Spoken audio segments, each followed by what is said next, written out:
مسنون اعمال پہ بھی آپ بات سن رہے تھے، ہمیشہ کی طرح جو ہے مسنون اعمال کے فوراً بعد ہم اس بات کی یاد دہانی کرواتے ہیں خود کو بھی اور آپ سب کو بھی کہ ہمیں اپنے اپنے گھر والوں کی، اپنے آس پاس کے لوگوں کی صحبت کی فکر کرنی ہے کہ ہم کن کے ساتھ اٹھتے بیٹھتے ہیں۔ پاکستان کے لیے بے حد دعائیں، عالم اسلام کے لیے بے حد دعائیں، خصوصی طور پہ غزہ کے مسلمان، غزہ کے جو ہیں وہ کلیکٹیو پنشمنٹ کا سلسلہ جو ہے وہ ابھی بھی نہیں تھما،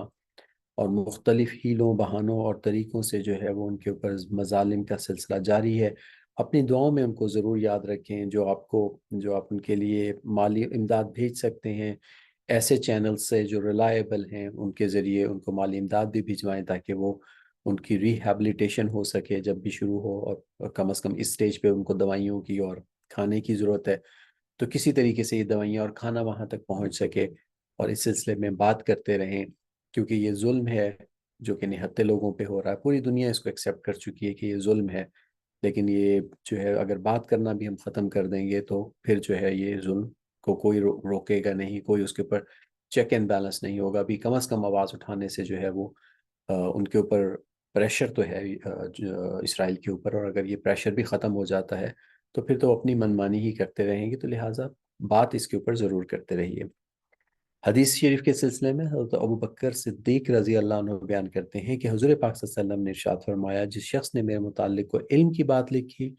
اور اس علم میں جہاں میرا نام آیا اس کے ساتھ مجھ پہ درود بھی لکھا، تو اس وقت تک اس شخص کو اجر ملتا رہے گا جب تک وہ کتاب پڑھی جاتی رہے گی۔ تو بچوں، جہاں پہ بھی آپ نام سنیں رسول پاک صلی اللہ علیہ وآلہ وسلم کا یا لکھیں تو اب جو ہے وہ درود شریف لکھ لیا کریں۔ اس سے کیا ہوتا ہے کہ وہ ہمیشہ جو ہے وہ اس میں محفوظ بھی رہے گا اور اس کا اجر بھی ملتا رہے گا آپ کو۔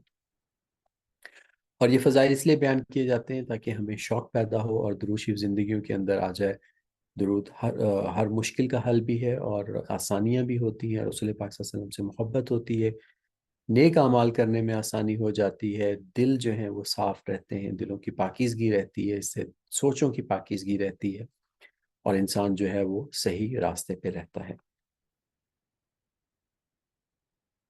مسنون اعمال سے متعلق اس وقت اتنا ہی۔ قصص الانبیاء میں رسول پاک صلی اللہ علیہ وسلم کی حیات طیبہ کے واقعات چل رہے ہیں۔ بدر کے واقعات ختم ہو گئے تھے، حضرت عائشہ رضی اللہ عنہ سے جو ہے کہ رخصتی کے بارے میں بھی پچھلے ہفتے بات ہو گئی تھی۔ اس کے فوراً بعد جو ہے کچھ سلسلہ یہودیوں کے ساتھ شروع ہوا۔